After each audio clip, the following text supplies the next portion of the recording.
Bienvenidos a Noticias RCN Fin de Semana. Estos son nuestros titulares de las noticias e investigaciones que tenemos para hoy. A mí no me importaba, se lo digo, perdóname lo que lo hace, pero no me importaba ni siquiera si eso era una emergencia. Después de que estuvieran los documentos que yo le digo que es para ahora emergencia, pues ya me, la verdad, señoría, y perdón que así no me importaba. Yo necesitaba era sacar el contrato.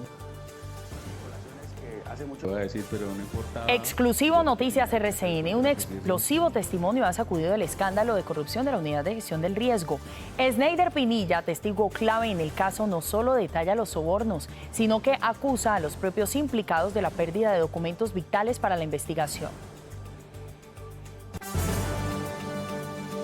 La frontera sur de los Estados Unidos es una de las más peligrosas. Tras las nuevas medidas implementadas por Donald Trump, la llegada irregular de migrantes se ha convertido en la peor pesadilla.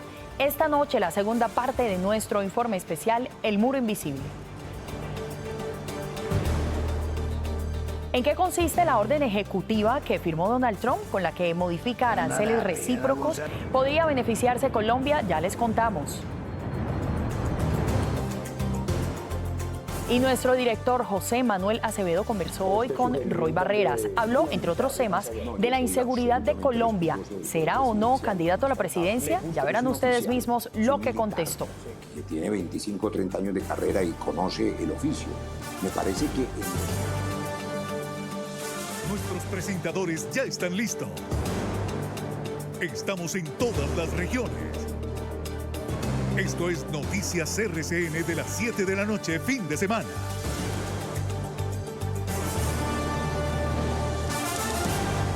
Más de 20 horas lleva cerrada la vía al llano. La gobernación de Cundinamarca ya anunció que hoy no habrá paso. Angélica Arango, usted precisamente ha estado desde muy temprano allí. ¿Qué le ha dicho la gente que quedó en medio del trancón y que no ha podido llegar a sus destinos? Buenas noches.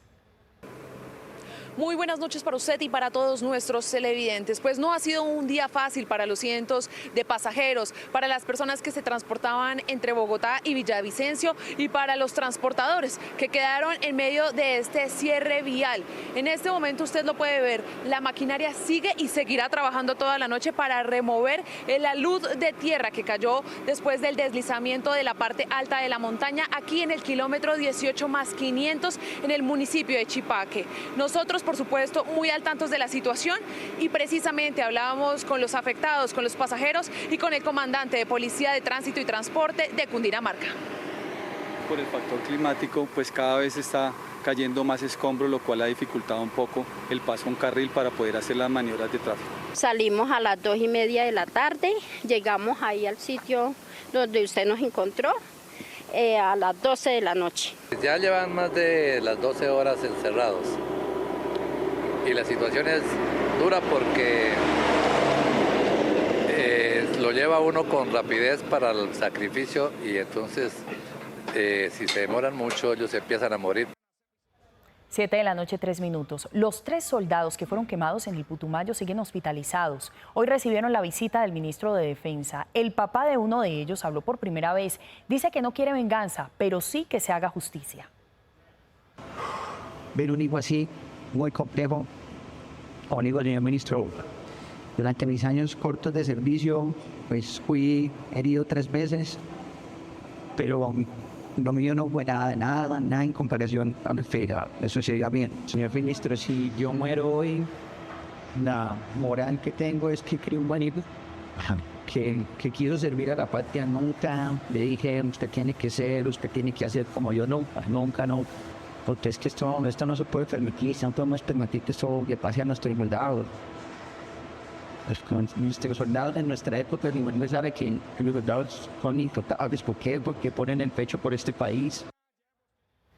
En otras noticias nos preguntamos, ¿en qué consiste la nueva orden ejecutiva que firmó Donald Trump y que modifica aranceles recíprocos? ¿Podría beneficiarse Colombia? Pues el Ministerio de Comercio, Industria y Turismo publicó un comunicado en el que señala que esa decisión es una oportunidad a las exportaciones colombianas.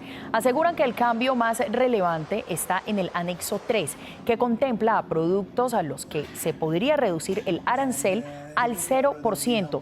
Esto permitiría que exportaciones clave como café y flores ingresen sin aranceles. Por su parte, la Cámara de Comercio Colomboamericana señala que es una buena oportunidad, pero que la orden de Trump deja claro que la exención no es automática y que dependerá de la voluntad de Colombia de negociar compromisos adicionales que satisfagan a Washington.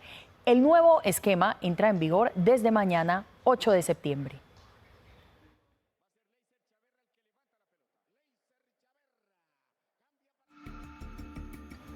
7 de la noche, 5 minutos. Hablemos ahora de un tema que toca el bolsillo de los colombianos, la nueva reforma tributaria con la que el gobierno planea recaudar 26,3 billones de pesos para financiar el presupuesto. Pues vamos a analizar este tema desde varios frentes. Estamos también con nuestra editora de economía, Lidis Ribón, y estamos con Oscar Ramírez. Lidis, vamos a analizar esto. Polémico, sí, ha sido todo este tema, pero hay un impuesto que ha causado mayor ruido. ¿De qué se trata? Bien contado y bien explicado. Buenas noches.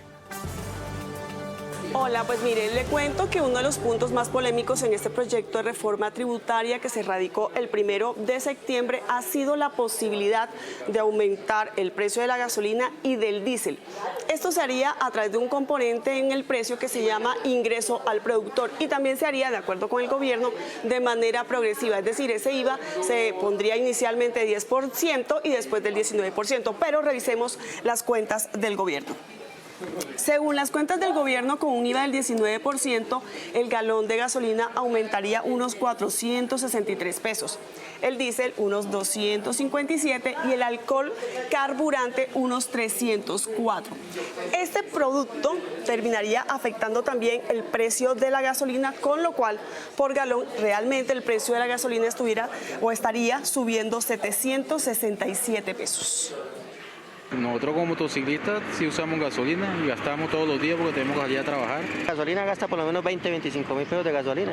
Pero veamos cuáles son los componentes que se pagan dentro del precio de la gasolina. Como les había comentado, el ingreso al productor, y es por aquí donde se piensa poner un IVA que sería gradual entre el 10 y el 19%. Esto se aplicaría a la tarifa actual. Hay impuestos como IVA, impuestos al carbono y una sobretasa, pero además también se paga tarifas de transporte y por supuesto algunos otros componentes. El gobierno presentó un presupuesto general de la nación por 557 billones de pesos, pero este presupuesto está desfinanciado. ¿Y qué se requiere o cuál es el vehículo que quiere utilizar el gobierno? Pues una reforma tributaria por 26,3 billones de pesos a la que le llaman ley de financiamiento. Hablamos precisamente con el exministro de Hacienda, Diego Guevara, a quien le preguntamos cuál sería el plan B si el gobierno definitivamente no llega a conseguir las mayorías en el Congreso. El gobierno tendría que aplazar en enero 26 billones y creo que va a ser un reto entonces en un año electoral y de cambio de gobierno qué rubros va a aplazar. Información desde Economía, desde la sala de redacción. Lidis, muchísimas gracias. Bueno, eso por el lado de los números. Ahora hablemos, Oscar, desde la parte legislativa. En los próximos días deberán definirse los ponentes de esta polémica reforma tributaria. ¿Qué le han contado en el Congreso? Buenas noches. Buenas noches, Rosy. Pues estuvimos, como se dice coloquialmente, echando teléfono para tantear el terreno en el que aterrizó la reforma tributaria en el Congreso. Como usted bien lo dice, primero falta conocer los ponentes para iniciar las discusiones en las comisiones conjuntas, tanto de Senado como de Cámara. Los tiempos, pues, parecen normales, pero los votos aún están en veremos. Una fecha para tener en cuenta: el próximo 15 de septiembre, el día límite para aprobar el monto del presupuesto presentado por el Ejecutivo. Si el Congreso dice no al monto, también es muy probable que rechace la reforma tributaria. Sin embargo, desde ya, el ministro de Hacienda señala que está dispuesto a negociar. Por ahí dicen que la política es dinámica. Veremos qué pasa en los próximos días. Rosy, usted tiene más. Claro que sí, Oscar y Lidis, muchísimas gracias por esa información a la que por supuesto estaremos haciéndole seguimiento. 7 de la noche, 9 minutos. Noticias RCN conoció las declaraciones en la corte de Sneider Pinilla por el caso del saqueo a la unidad de gestión del riesgo. Revela la pérdida de documentos importantes en la investigación. ¿A quién señala? Nos lo cuenta en exclusiva de nuestro editor judicial, Felipe Quintero. No me siento orgulloso de lo que lo voy a decir, pero no importaba. Yo lo que tenía era que sacar el contrato. Los papeles le perdieron fue a ese director, al que está actual, que es Carlos Carrillo. El ministro le dijo al doctor Olmedo que era para organizar temas de congresistas. Ante la magistrada Cristina Lombana, Sneider Pinilla no se guardó nada en la investigación contra los senadores Julio Elías Chagui y Marta Peralta. Su testimonio fue hace 2 semanas en la Corte y dejó en claro que, según su conocimiento, la unidad de gestión del riesgo de este gobierno era el botín para manejar el Congreso. Se tenían que dar contratos para que aprobaran las diferentes reformas del gobierno, apoyar a los que de pronto estaban en coalición o los que de pronto estaban en oposición y que pues tenían que ayudarles con contratos como para lo que se dice normalmente alivianarlos para que no molestaran tanto. Sneider Pinilla mencionó una de sus primeras tareas con el senador Julio Elías Chagui, investigado por estos hechos. El doctor Olmedo me dice que es que el ministro del Interior, el doctor Luis Fernando Velasco, lo había mandado a reunirse con el senador Julio Elías Chagui, y que pues tenían que ir a revisar a ver cuál era el compromiso que se había hecho para yo, a través de mi subdirección, sacar el contrato. El contrato al que se referían era uno destinado a mitigar inundaciones en Sagún, Córdoba, el cual tuvo un inesperado aumento. Que pasó de 22.000 millones a 28.000. El mismo Sneider le dijo a la magistrada Lombana que el senador Chagui era el beneficiario de ese contrato. La orden en su momento del doctor Olmedo, y cuando me presenta aquí al senador, es hay que sacar ese contrato de Sagún porque lo va a manejar el senador. Según el testimonio, existía una presión insólita del entonces ministro del Interior, Luis Fernando Velasco. Para poderlo sacar por emergencia. ¿Por qué? Porque tengo a Velasco encima, hermano, preguntando por eso, por ese compromiso. Sneider Pinilla llegó al descaro al admitir que no le importaba ni siquiera que existiera una emergencia. A mí no me importaba, se lo digo, perdóname lo que lo voy a decir, pero no me importaba ni siquiera si eso era una emergencia. Después de que estuvieran los documentos que yo le digo que es para ahora emergencia, pues ya a mí, la verdad, señoría, y perdón lo que voy a decir, no me importaba. Yo necesitaba era sacar el contrato. A pesar de toda la insistencia en el contrato, no salió porque estalló el escándalo de gestión del riesgo y nunca se tuvo el desembolso de la plata. Lo que sí quedó claro era la habilidad para gestionar contratos a dedo. Y tal vez por eso el doctor Olmedo pues vio que yo tenía esa agilidad desafortunadamente para poder cuadrar ese contrato rápido y por eso era que lo sacaba a través de la mía. Otro capítulo que abordó es el de la senadora del Pacto Histórico Marta Peralta de Pieyú, salpicada por una supuesta intermediación para un contrato de maquinaria amarilla para la construcción de jagüeyes en La Guajira por 2.000 millones de pesos. Al ser interrogado, Sneider dijo esto. Dentro de los interrogatorios yo dije que pues, y es la verdad, doctora, yo no sabía que eso era de ella. Entonces, si yo no sé, pues cómo voy a venir a decirle a usted acá, no, sí, es que yo me reuní con la doctora Marta y cuadramos este contrato, pues porque no fue así. Entonces, por eso es que no están dentro de mi matriz, pero yo sí le dije a la fiscalía, yo sí contraté a esa empresa sí contrató las horas máquinas. ¿Qué injerencia tuvo la senadora Marta Peralta en la compra de los carrotanques para La Guajira? No, en eso no tuvo ninguna injerencia porque eso se organizó, era pero para cumplirle a otros congresistas dentro de otro radicado que hay, su señoría. Sin embargo, según su relato, había una orden directa de Olmedo López para La Guajira. La orden del doctor Olmedo fue que todas las cosas que hiciéramos en La Guajira le contáramos a la senadora. ¿Por qué? Porque el doctor Olmedo veía, y uno lo ve, que pues ella es cercana al presidente y pues era como una aliada de nosotros allá. En medio de la diligencia, la propia magistrada Lombana pone en evidencia la desaparición de documentos en el caso. Muchos de los documentos que yo había hecho, todos los desaparecieron, todos, doctora. Muchos de los documentos no los encontramos. Los papeles le perdieron fue a ese director, al que está actual, que es Carlos Carrillo. Esta es la primera declaración que se da de Sneider Pinilla después de la aprobación del principio de oportunidad por parte de un juez. La Corte Suprema de Justicia tiene una investigación previa contra la senadora Marta Peralta de Pieyú y el senador Julio Elías Chagui. Los testimonios siguen adelante para desentrañar toda la corrupción en la unidad de gestión del riesgo. Ha sido congresista, presidente del Congreso y embajador ante el Reino Unido. Ahora dice que no es candidato presidencial, aunque muchos creemos que sí. ¿Será capaz Roy Barreras de criticar a su jefe Gustavo Petro, al menos en el tema de la seguridad que a tantos nos preocupa? Caminen y le medimos el aceite. Bueno, don Roy Barreras, ¿cómo anda usted? Me alegra saludarlo. Muy bien, Emanuel, muchas gracias. Gracias a los televidentes de RCN que nos dejan entrar a los hogares, a los teléfonos, a las tablets. Eso es cierto, por todos lados estamos, por todos lados. Vea, yo le voy a contar a los televidentes que cuando yo le pedí una entrevista a usted, a Roy, le dije, escoja usted el sitio, y usted me dijo, centro de Bogotá, barrio Santa Bárbara. ¿Por qué acá? Este era el sitio donde pasé mi infancia. En esta tienda de la esquina jugábamos ajedrez. Allí en la esquina jugábamos fútbol, en la iglesia de Santa Bárbara veníamos a pedir perdón por los pecados que no hemos cometido. Imagínese, ahorita sí tendría que pedir por harto. No crea, yo soy un hombre católico con fe. ¿Y usted vivía en dónde? ¿Por acá? La casa donde vivimos, este era un inquilinato, ¿no? Sí. Ahora es... el centro de memoria. El centro de memoria, sí, pero era un inquilinato. Mis hermanos eran los hermanos de la cuadra. Ahora les pregunto qué tan juicioso era o no. No, yo era el nerdo del grupo. Sentémonos aquí, conversamos en esta cafetería Pero que claro. muy queridos nos van a atender porque le tengo varias preguntas, Pero Roy. claro que sí, Y todas las que quiera. esencialmente le voy a decir una cosa. Me interesa mucho el tema de seguridad y saber usted, que es próximo al presidente de la República, ¿qué piensa sobre eso? ¿Me responde Pero sobre claro, esos lo que temas? piensan todos los colombianos y lo que hay que hacer, se lo respondo. Listo. Camine a donde yo Entramos. pasé mi infancia. Sí, señor.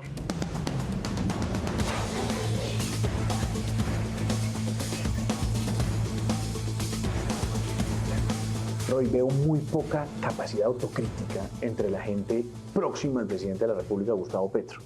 Y por eso quiero preguntarle a usted cómo está viendo el orden público y la seguridad en un país en que todos estamos preocupados por estos temas. La gente está, para decirlo en colombiano, mamada de la extorsión, de la amenaza, de que el tendero que madruga, como en esta tienda donde yo crecí, a las 4 o 5 de la mañana abren la reja para que le robe el extorsionista el producido del día. Entonces sí hay una sensación de inseguridad desbordada y de pérdida de control del territorio. Y los grupos criminales que han derivado en múltiples bandas, y esas guerrillas se transformaron en bandas criminales y ahora son grupos de narcotráfico y extorsión, están haciendo en muchos territorios lo que les da la gana. Falta un año de este gobierno. La seguridad se ha vuelto una bandera electoral y la seguridad no da espera, como tampoco la crisis de la salud, como tampoco la crisis energética. Son asuntos que se pueden y deben resolver ya.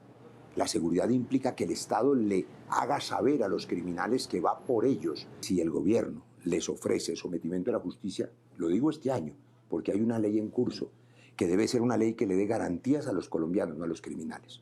Los criminales se pueden someter a la justicia. ¿Hay que facilitarles eso? Sí, pero lo que no puede ser es que el Estado se someta a los criminales, que le mamen gallo a la ley y que sigan traqueteando. Fuerza del Estado y caminos para someterse. O se someten o lo sometemos. Roy, ¿con el ministro de Defensa que hoy está, o usted sugeriría un cambio de ministro de Defensa y de cúpula militar? Voy más allá. No, yo soy absolutamente respetuoso del fuero presidencial, ni más faltaba. ¿Le gusta el ministro de Defensa Nunca actual? he opinado sobre quiénes son los ministros, ni cuánto duran. Yo creo que es un oficial, es un militar que tiene 25 o 30 años de carrera y conoce el oficio. Me parece que en los últimos semanas y quizá 2 meses ha ido al frente y ha ido al ataque, como en la operación Micay. Y así hay que hacer. Dieron de baja a un bandido por allá en el Guaviare, alias no sé qué, de tantos que tienen. Y entonces la comunidad reaccionó. Ojalá no sea demasiado tarde, se lo digo, Roy. Mire, 21 veces, haciendo cuentas en estos días, han humillado a nuestra fuerza pública con azonadas, con secuestros, aunque algunos insisten en llamarlos retenciones. Eso es una pérdida de control total del Estado. Le digo, y pasó en el gobierno que usted defiende. El tema es así de complejo. En esas comunidades abandonadas por el Estado históricamente, porque no es que ahora se volvieron pobres, ¿no? Han estado en la miseria siempre, olvidadas por el Estado. De acuerdo. Siembran hojas de coca, llegan unos tipos y les compran la cosecha, con eso comen sus hijos. Cuando llega el ejército y desplaza o captura o da de baja a esos bandidos, se quedan sin comprador. Entonces, y además ha habido décadas de abandono donde también hay híbridos en esa sociedad. El tema es complejo. O sea, pareciera fácil para el populismo decir lleguemos ametrallando y matemos a todo el que se atraviese. No. Fuerza legítima del Estado, pero hay que entender que el Estado tiene que llegar a salvar esas comunidades de la economía criminal. Roy, ¿estaría de acuerdo con que la paz total fracasó? Hay que tener método y capacidad, pero hay que tener 2 cosas claras. Primero, que el Estado tiene que ser fuerte antes de sentarse a cualquier mesa. Y lo segundo, estos no son diálogos de paz.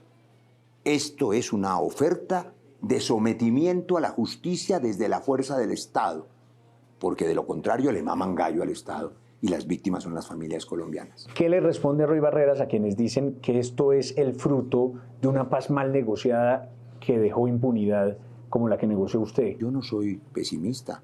Hay 500.000 hombres de la fuerza pública entrenados y otros 300.000 en las reservas también entrenados. 800.000 hombres, los bandidos son 25.000. Se necesita la decisión de ir por ellos. Voluntad política. Que cuando estén acorralados, como estaban las FARC cuando firmamos el acuerdo, entonces puede que se sometan a la justicia para salvar sus propias vidas. O se someten a la justicia o terminan como Pablo Escobar.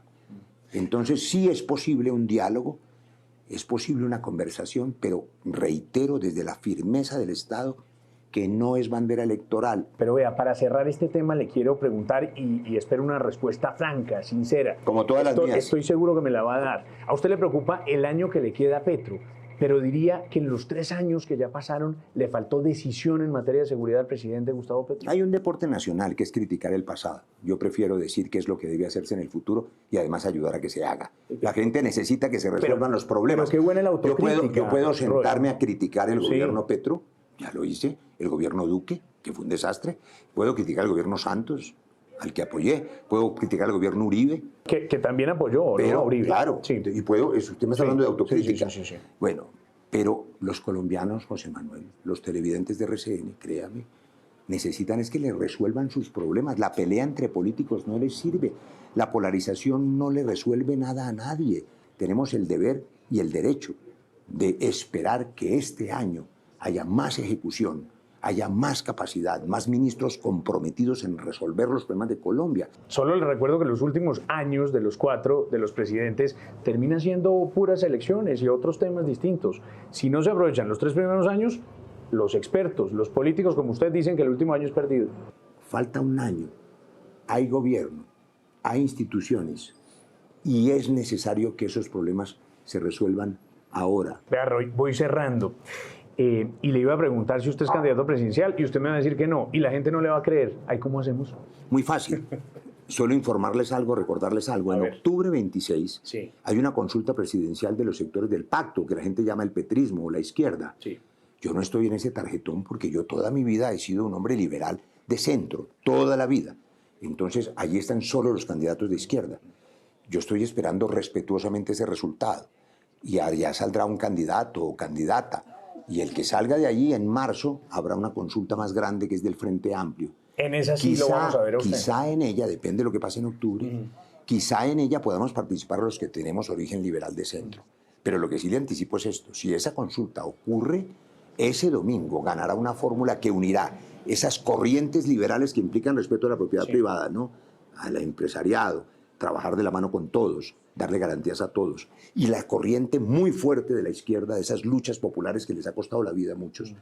La unión de esos dos ríos poderosos será una fórmula de centro-izquierda que ganará la presidencia de Colombia en la segunda vuelta. ¿Quién le suena a usted ese tarjetón del 26 de octubre y quién definitivamente no le suena? No, yo he prometido no interferir. Ni siquiera digo que soy candidato para que no me busquen en un tarjetón donde no voy a estar.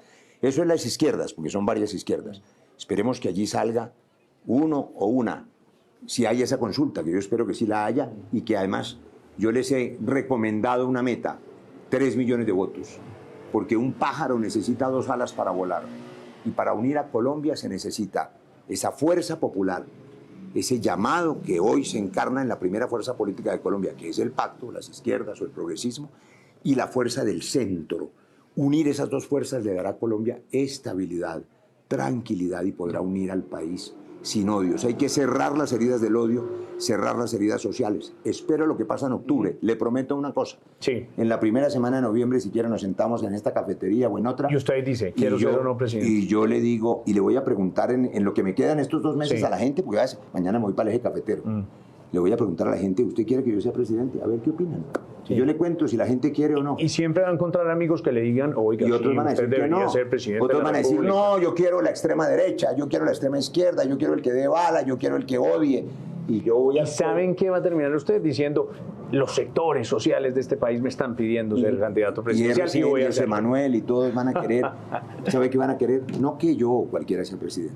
Yo sé que ustedes van a querer, y sus televidentes también, que haya tranquilidad en Colombia y que se una este país. Ojalá, la gente está mamada ojalá. de radicalismos y de extremos y de odios. Vea, Roy, y la última, venía pensando en lo que le iba a preguntar en esta entrevista y dije, me gustaría el análisis y la respuesta de Roy Barreras frente a esta pregunta. Todos estamos de acuerdo con que hay que acatar lo que dice la justicia en todas sus instancias, pero a Roy Barreras le pareció bien la decisión en primera instancia que tiene que ver con el expresidente Álvaro Uribe Vélez. Usted lo ha dicho, todos respetamos los fallos de la justicia, nadie está por encima de la ley, ni más faltaba que uno vaya a opinar sobre la decisión de los jueces, hay una condena en firme que está apelada. Pero le puedo dar mi opinión política. Todo lo que divida a Colombia no ayuda. Y resulta que esa decisión divide a Colombia. ¿Por qué? Hay una mitad de Colombia que tiene rabia y que ve ese fallo y esa condena como una reivindicación, las madres de Soacha, las madres de los falsos positivos, de la masacre del Aro, y no por eso es cosa del soborno, sino por todos los crímenes del paramilitarismo, y sienten que allí hubo como una reivindicación. Pero hay otra mitad de Colombia que también tiene rabia, porque dice, ¿cómo así que ponen unos bandidos en una tarima en Medellín? ¿O cómo así que 7 años después de que se creó la JEP, que yo ayudé a crearla, no hay una sentencia por lentitud e ineficacia, quiere autocrítica, por lentitud e ineficacia de la JEP? Nosotros creamos la Unidad de Búsqueda de Personas Desaparecidas, ha hecho un gran trabajo. La Comisión de la Verdad hizo un gran trabajo. La Unidad de Víctimas ha hecho un gran trabajo, pero la JEP no lo ha hecho. Es decir, no hay una sola sentencia contra los señores de las FARC, que también hicieron mucho daño. Entonces esa otra mitad del país dice, pero ¿cómo así que estos tipos no los han condenado a nada con todos esos delitos y a Uribe lo metieron preso? ¿Y usted en cuál Por mitad eso, está? eso divide al país. Ajá. Y yo he dicho en esta amable entrevista que todo lo que divide hace daño y que tenemos que hacer el esfuerzo de unir a Colombia. O sea, políticamente no le parece bien lo que pasó con el expresidente Uribe. A mí me parece que ningún fallo se debe celebrar y ningún fallo se debe lamentar, sino que se debe acatar. Nadie está por encima de la ley. Yo creo que esa juez actuó en derecho. Creo que el tribunal tomará una decisión y creo que va a tomar una decisión distinta. Pero ninguno de los dos fallos, este o el de segunda instancia, le resuelve ningún problema a Colombia. Roy Barreras, gracias por atendernos. Lo busco en la primera semana de noviembre para confirmar algo que yo ya creo que usted me va a decir, y es que sí quiere ser presidente y candidato presidencial. Pues el problema es que si su vaticinio acierta, le toca volver a programar otra entrevista para el 8 de agosto. Ahí la haremos en calidad de candidato presidencial. El 8 de agosto ya no. Vea, y gástese algo, ¿no? Aquí a los antiguos vecinos. Pero yo claro, veré. las mantecadas aquí son bacanísimas. Bueno, ahí tiene y bastante colombiana, gente porque para nosotros gastarle. metíamos era colombo francés. Hágales el gasto. Colombiana con pan francés. Gracias, Roy. Bueno, listo, chévere, gracias.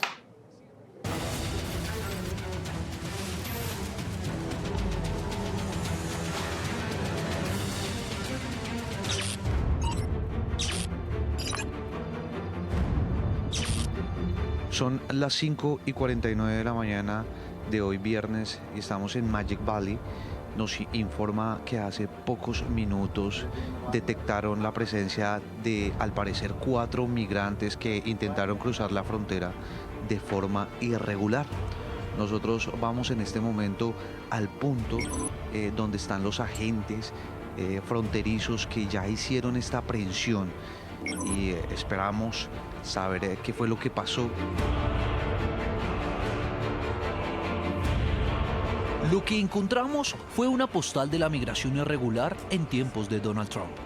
En el piso, iluminados por las luces de los vehículos oficiales, 3 mexicanos y un guatemalteco, rodeados por agentes de la patrulla fronteriza. El silencio de la madrugada en el Valle del Río Grande se rompía con las órdenes en inglés y español, mientras los migrantes recibían botellas de agua y un primer interrogatorio. 4 migrantes que fueron sorprendidos por la patrulla fronteriza intentando ingresar de forma irregular a territorio estadounidense. Según nos informa las autoridades en este momento, se trata de 3 mexicanos y un ciudadano guatemalteco. Pero lo revelador estaba por conocerse. Entre los detenidos había un menor de 15 años y no era una víctima más del éxodo, sino el guía del grupo. El coyote era un adolescente. Los carteles saben que no van a hacer nada a los niños menores de edad, entonces lo usan por guías. Y también por un joven, si te ofrecen una cantidad de dinero, es mucho dinero para ellos. Pero ellos saben que si la agarran, nomás la van a mandar a México. El dato es inquietante. Hay menores que han sido sorprendidos más de una decena de veces cumpliendo ese rol, incluso transportando droga. Una muestra del ingenio y la crueldad con la que el crimen organizado se aprovecha de los más vulnerables, pero también de los más inmunes a la dureza de la ley. Los carteles mandan a los menores de edad de guía. ¿Por qué? Porque si ellos están detenidos, arrestados por la patrulla fronteriza, ya después de hacer todo el proceso, ellos solamente están mandados para atrás, para México. Con la la puesta del sol, decidimos seguir el mismo camino que estos 4 migrantes recorrían hasta el momento de su captura. Desde el aire, el río Bravo parece un simple afluente natural, pero sus aguas esconden 2 realidades: la seguridad de una nación versus la esperanza de miles de personas que esperan cumplir el denominado sueño americano.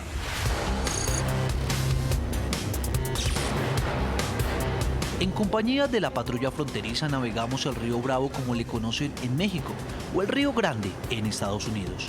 Ese corredor natural convertido en escenario de muerte, pero también de esperanza. Hay mucha gente que no lo alcanza a hacer, se ahogan. Y cuando llegamos aquí a veces llegamos un segundito tarde o no llegamos a tiempo y por eso es súper peligroso. En sus orillas los rastros son evidentes, neumáticos desinflados que sirvieron de improvisadas balsas. Estamos en este momento desde el sector de Chicken Landing en el río Bravo del lado mexicano. Es esta parte donde llegan los migrantes que desean cruzar de forma irregular hacia territorio estadounidense. Vamos a pedirle el favor a nuestro camarógrafo Rodrigo Piñeros que nos muestre estos rezagos que al parecer son de lanchas inflables que ellos utilizan precisamente para llegar hasta este punto.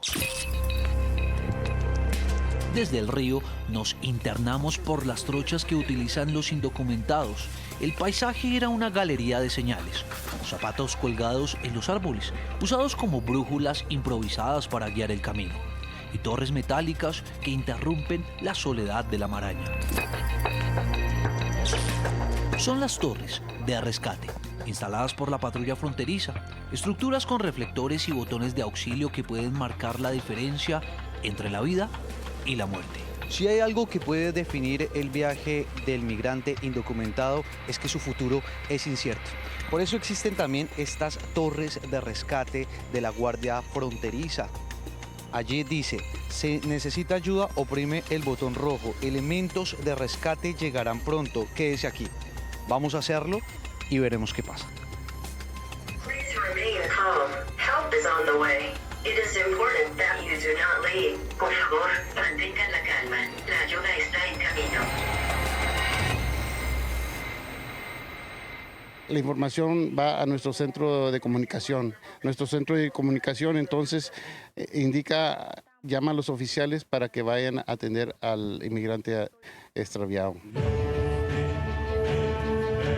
En cada sendero, cada rastro y cada torre de rescate se dibuja la paradoja de esta frontera. Un territorio donde el control y la vigilancia coexisten con la urgencia de salvar vidas, pero también de truncar anhelos de quienes buscan en un país que no es el suyo una oportunidad. Del cauce del río Bravo, donde se juega la vida en cada intento por cruzar, viajamos al puente internacional de Hidalgo. Si el río refleja la desesperación de quienes buscan entrar, este puente es muestra de la crudeza de quienes son obligados a salir. Primero observamos a una madre cubana con su hija, 2 nicaragüenses y un venezolano. Con apenas una bolsa en las manos, regresaban a territorio mexicano, entregados al Instituto Nacional de Migración de ese país gracias a acuerdos con los Estados Unidos. Pero la miseria no termina allí. La escena que ustedes ven a mi espalda es el pan de cada día, o mejor, las cada vez más frecuentes repatriaciones o deportaciones de cada día. En este caso es un numeroso grupo de inmigrantes indocumentados de Venezuela, de Nicaragua y de Haití. Grilletes en las manos, cadenas que caen al suelo como símbolo de sometimiento, miradas cansadas y resignadas. Algunos no pronuncian palabra, otros sonríen nerviosos y muchos simplemente se entregan al destino que les impone. Pero este puente no es solo un corredor de deportaciones, también es uno de los principales escenarios donde durante años los carteles del narcotráfico han intentado infiltrar droga y migrantes con documentos falsos. El cartel del Sol lo consideramos como cualquier cartel. Es una amenaza a la comunidad y a los Estados Unidos. El mismo esfuerzo que estamos tomando con el cartel del Golfo es el mismo con el cartel del Sol.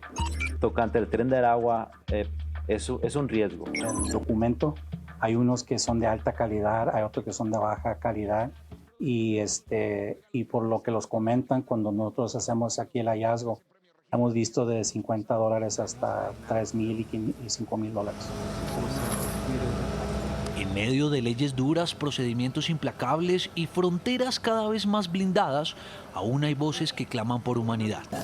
Francisco Gallardo. La hermana Norma Pimentel, quien ha dedicado su vida a socorrer a los migrantes indocumentados, lo resume con claridad. Los gobiernos tienen derecho a gobernar y asegurar la seguridad de su país, pero siempre y cuando lo hagan con respeto a la humanidad. Pero quienes defienden a los migrantes saben que el panorama hoy es más difícil que nunca. La abogada Jody Goodwin lo describe con crudeza. Lo que es más difícil es la crueldad en el proceso, en términos de la detención de las personas, en términos de remover a personas a terceros países desconocidos. Así, cerramos este recorrido en la frontera Texas-Hidalgo, regresando al inicio, aquella madrugada cuando vimos a 3 adultos y a un niño de 15 años, detenido por ser guía en un intento fallido de cruzar hacia Estados Unidos. Esa escena resume la vida de miles, porque el muro de Trump no solo está hecho de acero y concreto, también está en el mar y en el río, en las políticas y en las leyes, en las cadenas que atan las manos, en un idioma desconocido y hasta en un saludo cargado de ironía.